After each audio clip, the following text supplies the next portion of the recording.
The afternoon sun filtered through the floor-to-ceiling windows, casting long shadows across the pristine white marble floor. In the VIP wing's waiting area, a man in a simple white shirt sat quietly, his hands wrapped around a paper cup of tea that had long gone cold. "Sir, visiting hours ended 20 minutes ago." A nurse gently approached, walking alongside a family member from room 312. He looked up, gazing deeply into the eyes of the woman beside the nurse, speaking slowly but with quiet certainty. "But I think I can help her." The nurse glanced between the two of them. Room 312, where a little girl hadn't spoken to anyone in 8 months, where even her own mother had begun to lose hope.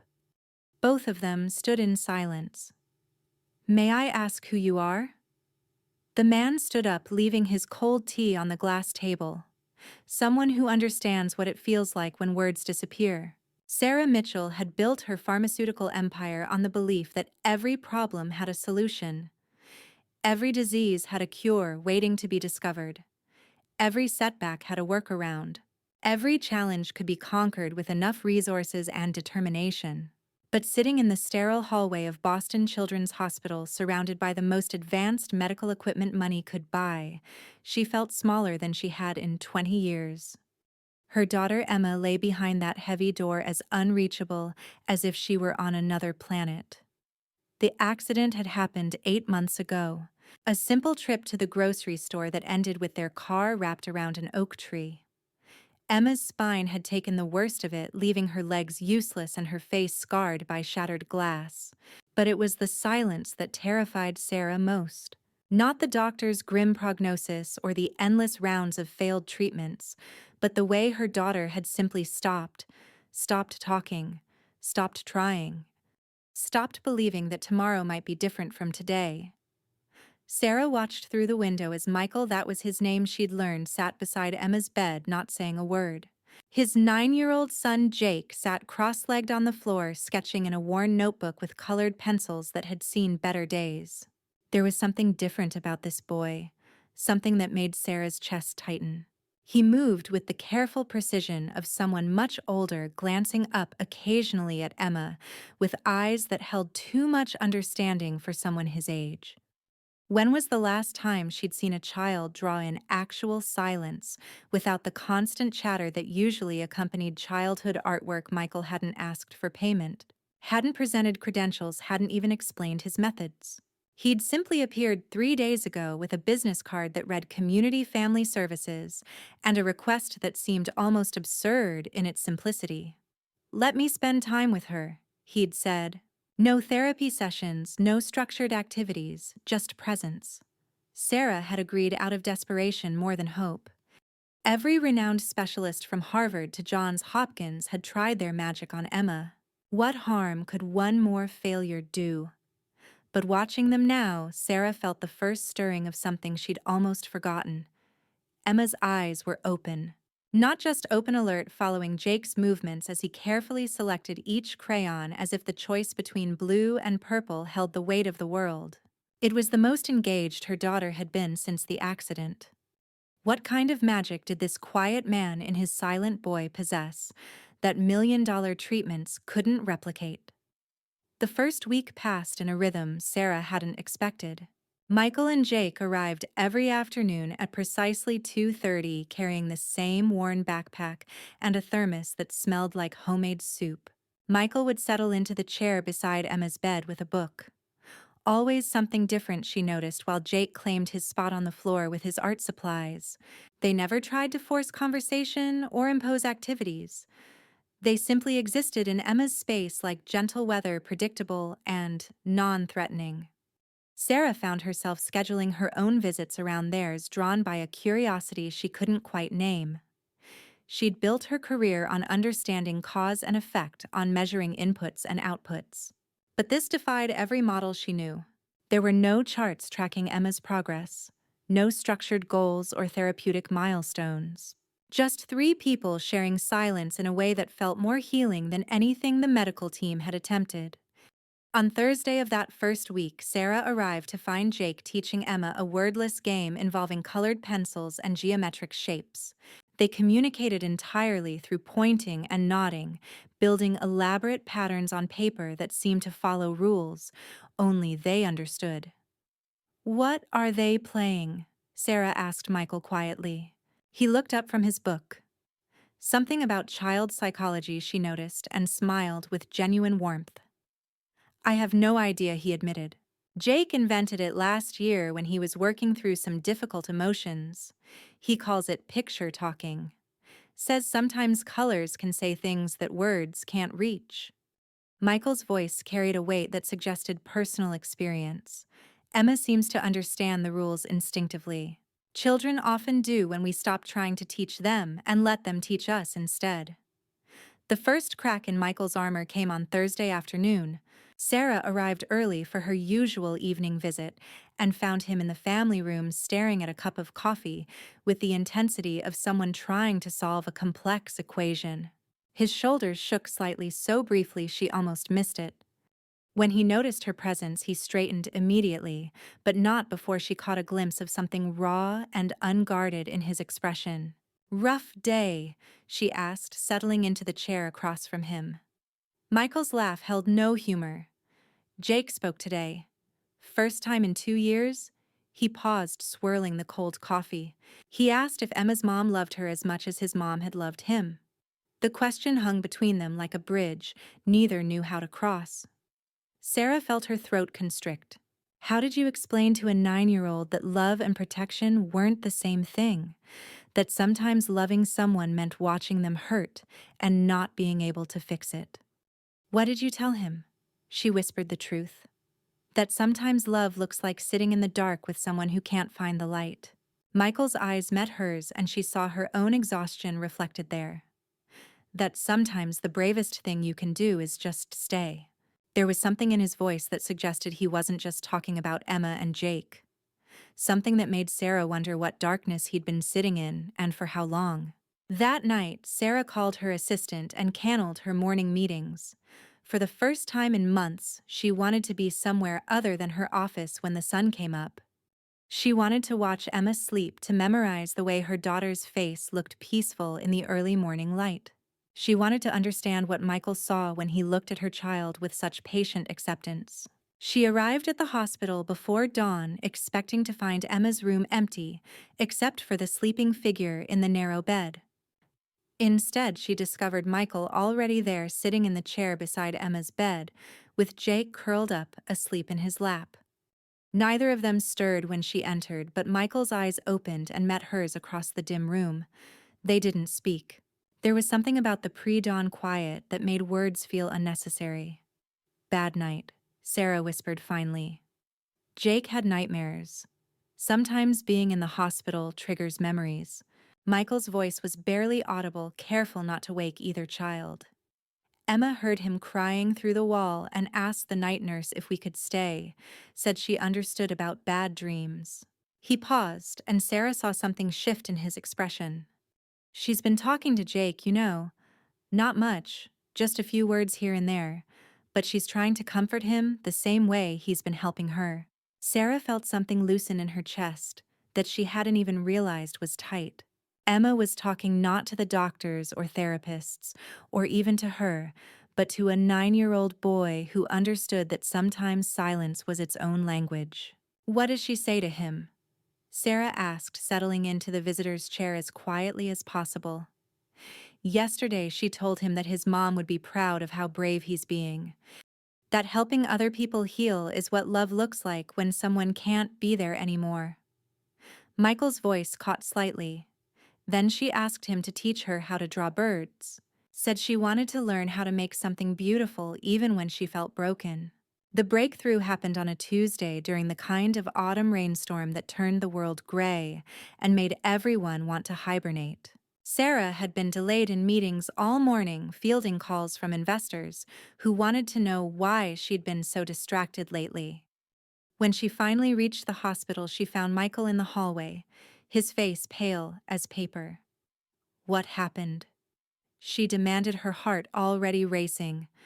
"Emma spoke," he said quietly. "She asked Jake why he doesn't talk about his mother." Sarah's breath caught. and Michael ran a hand through his hair, looking older than his 38 years. Jake told her that talking about someone you've lost makes them feel further away. That silence keeps them close. He paused, and Sarah noticed his hands were trembling slightly. Emma said she understood that she'd been keeping herself close the same way.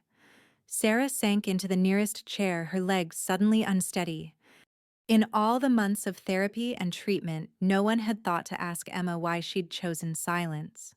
They'd assumed it was trauma depression, a natural response to catastrophic loss. But what if it had been something else entirely? What if it had been love, the fierce protective kind that holds tight to what remains when everything else has been taken away? But the real revelation came later that evening when Sarah returned to find Emma and Jake sitting together on the hospital bed. Looking through a photo album that Sarah recognized with a jolt of surprise. It was Emma's baby book, the one Sarah had brought weeks ago and left forgotten on the bedside table. "Mom," Emma said when she noticed Sarah in the doorway. "Jake was showing me pictures of his mom. She looked really nice." Emma's voice was soft but clear. The first full sentence she'd spoken in Sarah's presence since the accident. "She was," Jake agreed, pointing to a picture Emma held. "She had a really good laugh like yours, but louder." He paused, then added with the matter-of-fact wisdom that sometimes emerged from children. "Dad says people don't really leave us. They just love us from a different place." Emma nodded solemnly, as if this explanation made perfect sense in a way that adult reassurances had not. Sarah watched her daughter trace the edges of the photograph with careful fingers and realized that Emma wasn't just learning to speak again. She was learning to remember joy without fear, to hold love and loss in the same small hands without being crushed by the weight of both. When had her 11-year-old daughter become wise enough to understand that healing meant integration rather than forgetting? The question that haunted Sarah most came to her at 3:10 in the morning, staring at the ceiling of her empty house. How had this stranger, this man who worked at a community center and drove a 15-year-old Honda, understood her daughter better in 1 week than she had in 8 months? What did that say about her as a mother? As a person, she'd spent so much energy trying to fix Emma that she'd forgotten to simply be with her. The next morning brought unexpected insight in the form of Dr. Patricia Chen, Emma's primary therapist, who requested a private meeting with Sarah. "I've been observing Emma's interactions with the Thompson family," Dr. Chen began, settling into her office chair with the careful precision of someone about to deliver complex news. "I want to discuss what we're seeing." Sarah felt her stomach tighten, preparing for criticism or concerns about the unorthodox arrangement. "Emma's showing remarkable progress in areas we hadn't expected," Dr. Chan continued. "Her willingness to engage, her emotional regulation, even her physical responses during therapy sessions have improved dramatically. But more importantly, she's demonstrating what we call post-traumatic growth, the development of strengths and insights that emerge from working through significant challenges." The doctor paused, choosing her words carefully. "Whatever Mr. Thompson is doing, it's working in ways that traditional therapy hasn't been able to achieve." Sarah leaned forward, hungry for understanding. "What exactly is he doing differently, Doctor?" Chen smiled, the expression of someone about to share a professional insight that had taken years to develop. "He's not trying to fix her, Mrs. Mitchell. He's not approaching Emma as a problem to be solved or a deficit to be corrected. He's simply creating space for her to discover her own resilience." The explanation felt both simple and revolutionary, like learning that the answer to a complex equation had been hiding in plain sight. 3 weeks into Michael's visits, Sarah began to notice changes that couldn't be measured on any medical chart. Emma started making eye contact during their brief conversations. She began eating without being reminded. Most remarkably, she'd started drawing tentative sketches at first, then more confident strokes that gradually filled entire pages. The drawings were always the same subject, birds, but these weren't the soaring eagles or graceful swans that might be expected. Emma drew birds with broken wings. birds sitting quietly in trees. Birds that seemed content to simply exist without needing to fly. Jake's drawings evolved too. Though more subtly, his constant black and gray palette slowly incorporated other colors. Muted blues, soft greens, the occasional touch of yellow. Sarah found herself looking forward to seeing what new shade would appear like, watching a sunset in reverse.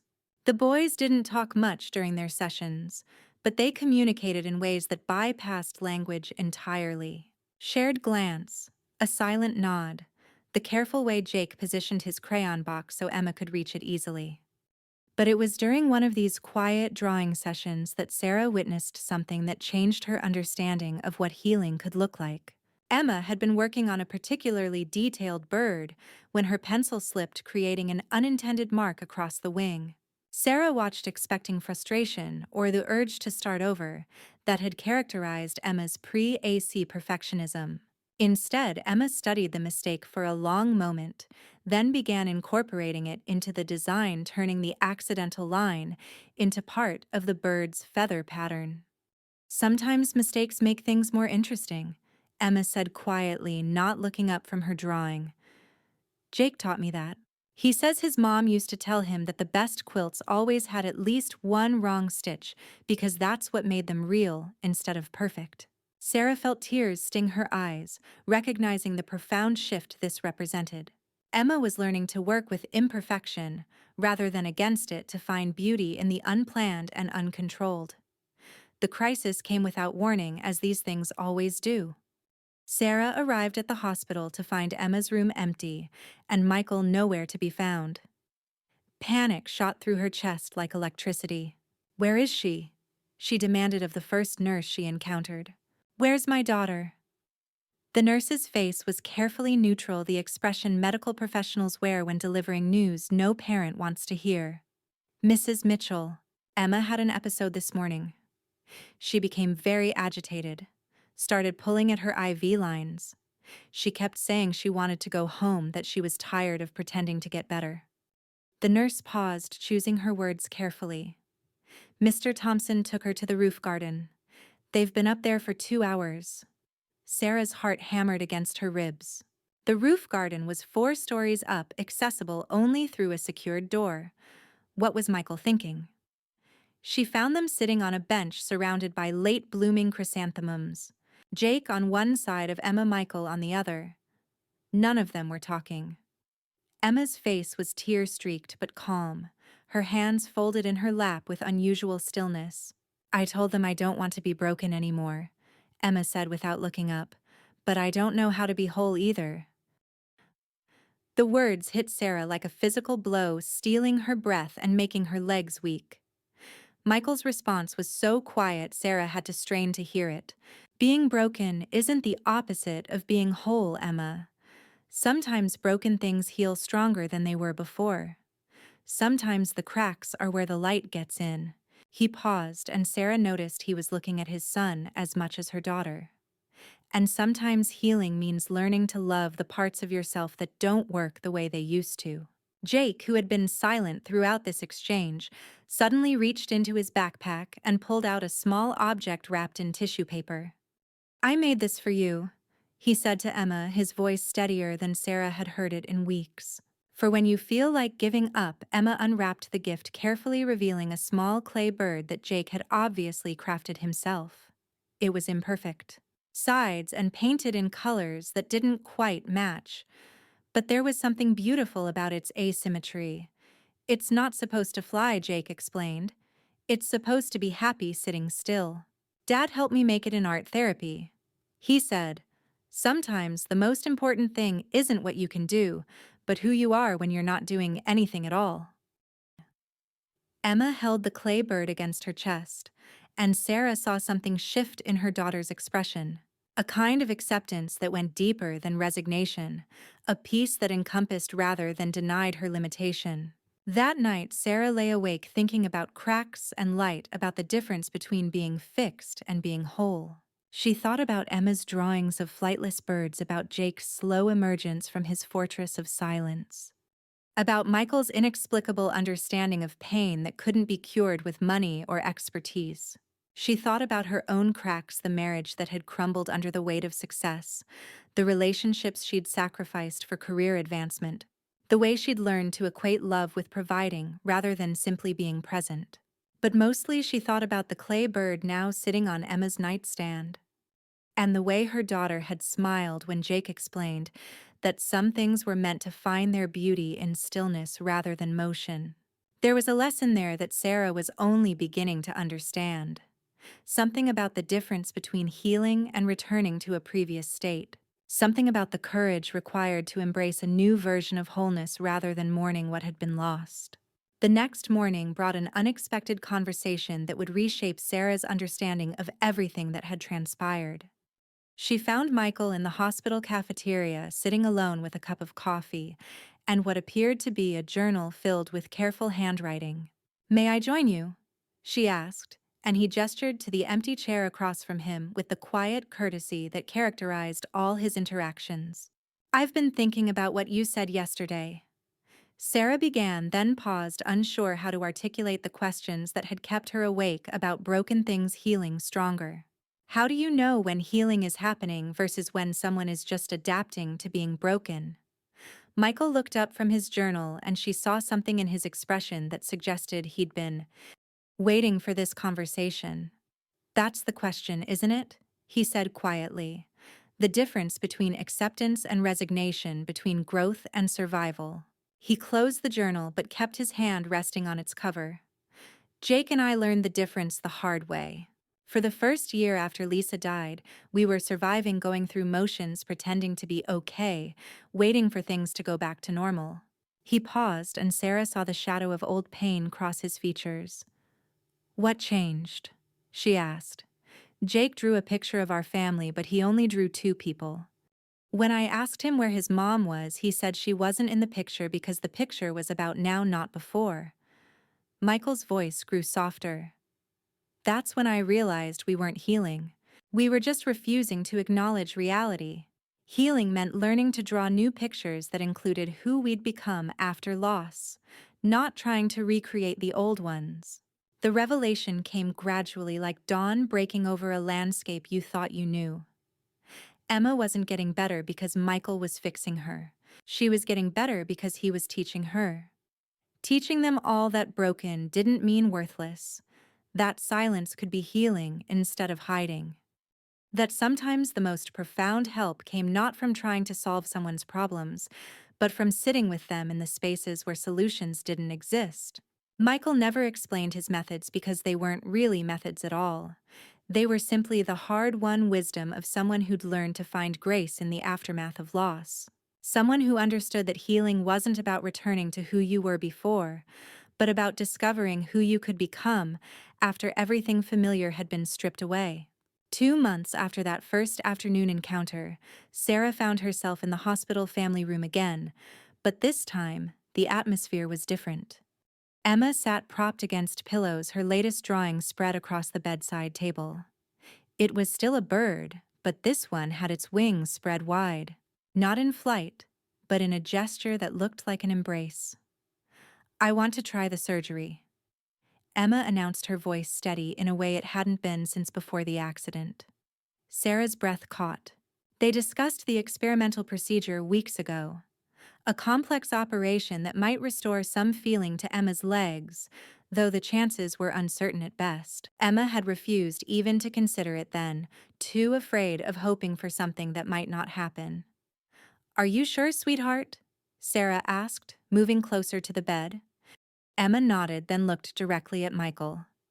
"You said broken things can heal stronger. I want to find out what that means." She paused, then added with a small smile. "Besides, Jake drew me a picture of myself walking. I should probably try to make it come true." The 9-year-old boy ducked his head, embarrassed by the attention, but Sarah caught the pleased expression that flickered across his features. Michael's face showed something Sarah had never seen there before. A kind of quiet pride mixed with relief, as if he'd been holding his breath for months and could finally exhale. "The surgery's scheduled for next Tuesday," Sarah said, surprised by how steady her own voice sounded. "Will you?" She paused, unsure how to ask what she really wanted to know. Would he stay? Would he see this through? Would he be there when Emma woke up scared and hoping and needing someone who understood that courage wasn't the absence of fear, but the decision to try anyway? "We'll be here," Michael said simply. And Sarah felt something loosen in her chest that she hadn't even realized was tight. The morning of Emma's surgery arrived gray and cold, the kind of November day that made spring feel like a fairy tale. Sarah had barely slept, her mind cycling through worst-case scenarios and half-formed prayers to a God she hadn't spoken to since her own childhood. She found Michael in the waiting room before dawn, holding 2 cups of coffee and looking as tired as she felt. "Couldn't sleep either?" she asked, accepting the offered cup gratefully. "Jake was up most of the night drawing," Michael admitted. "I think he's more nervous than he's letting on." He gestured toward the boy who sat curled in an oversized chair with his sketch pad, working with the intense concentration of someone trying to solve a problem through art. "He keeps drawing the same picture over and over." Emma standing up, walking towards something he won't let me see. They sat in comfortable silence as the hospital came to life around them. Nurses changing shifts, doctors making early rounds, families beginning their own journeys through hope and fear, and the strange liminal space where medicine meets miracles. Sarah found herself thinking about all the mornings she'd spent in conference rooms instead of moments like this. All the conversations she'd missed while building an empire that suddenly felt less important than this quiet vigil. The waiting stretched on for hours, marked by small rituals that became anchors in the uncertainty. Michael reading quietly from a book of poetry. Jake adding careful details to his mysterious drawing. Sarah making and remaking phone calls to postpone meetings that had seemed crucial yesterday, but felt trivial now. They took turns getting food none of them wanted. Shared updates with family members who seemed impossibly distant, and measured time in the rhythm of Emma's heartbeat on the monitor they could hear faintly through the surgical suite doors. "Michael," Sarah said suddenly, the question that had been forming for weeks finally finding its voice. "What happened to Jake's mother?" She saw him stiffen slightly, saw the careful way he sat down his coffee cup. "You don't have to tell me. I keep wondering how you learned to do this to help people heal." She paused, then added more quietly, "To help me learn how to be present for my own daughter."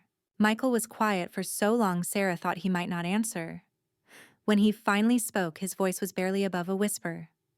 "Car accident 3 years ago. Lisa was coming home from her night shift at the hospital. She was a pediatric nurse." He glanced toward Jake, who was still absorbed in his drawing. Jake was in the car. He saw everything. The doctor said there was nothing physically wrong with his voice, but he just stopped talking. Stopped believing that words could make anything better. Sarah felt her throat close, understanding flooding through her like cold water. "And you? How did you cope?" Michael's smile was sad, but genuine. "I didn't at first. I spent 2 years trying to fix him, trying to bring back the chattering, laughing boy he'd been before.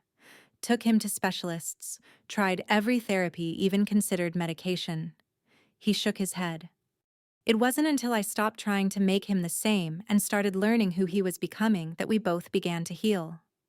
The parallel hit Sarah like a revelation. She'd been doing the same thing with Emma, trying to restore her to some previous version of herself, instead of accepting the person her daughter was becoming. Trying to erase the accident instead of learning to live with its consequences.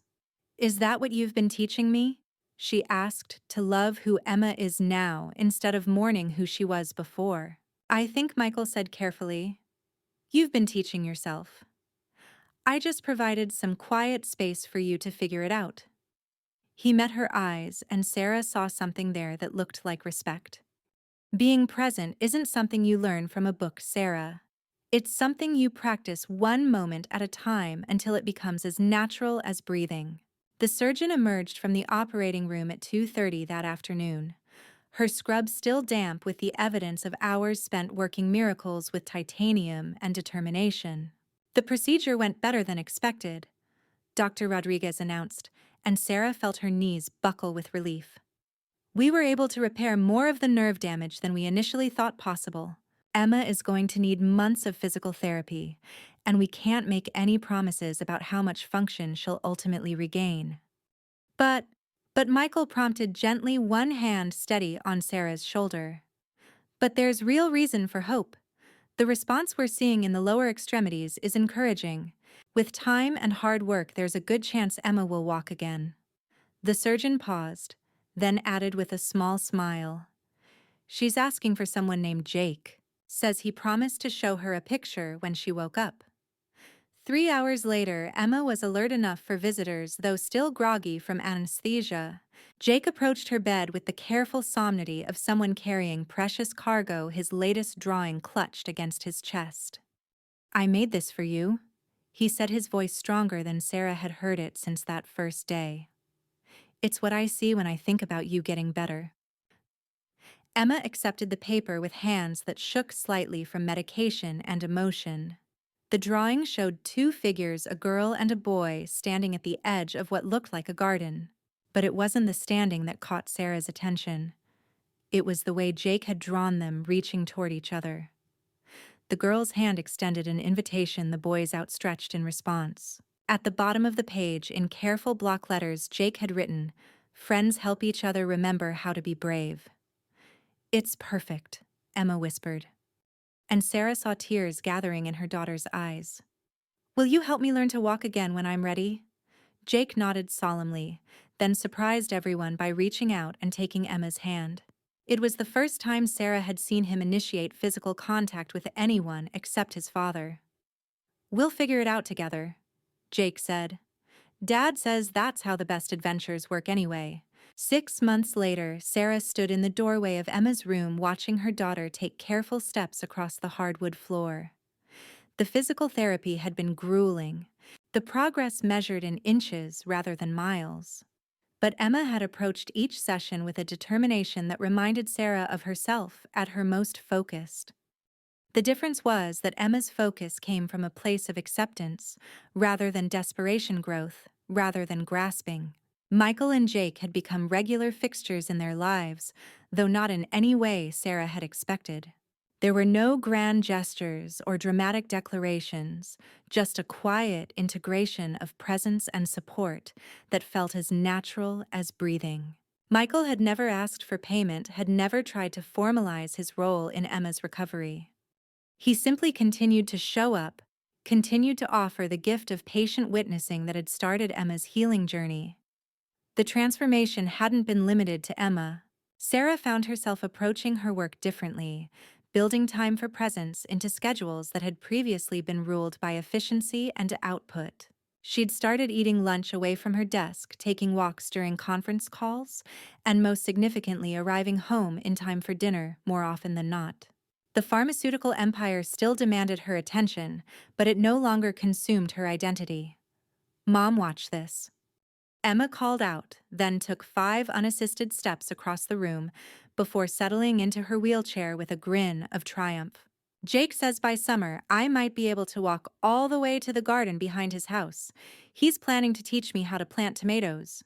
The casual way she spoke about the future as if it were a given rather than a hope filled Sarah with a gratitude so profound it bordered on prayer. "That sounds wonderful, sweetheart," Sarah replied, meaning it more than Emma could possibly know. She looked out the window toward the setting sun, thinking about gardens and growth, about the strange alchemy that transforms broken places into fertile ground for new beginnings. In the distance, she could see Michael and Jake on the front lawn.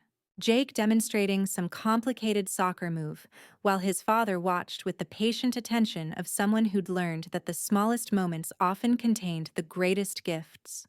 The evening routine had evolved over the months into something Sarah treasured. Dinner together, followed by what they'd come to call quiet time. An hour when Emma practiced her physical therapy exercises, while Jake drew at the kitchen table, and the adults shared the comfortable silence of people who'd learned to communicate as much through presence as through words. Tonight, as spring rain tapped against the windows, Sarah watched her daughter work through her stretching routine with the methodical determination that had characterized her approach to healing.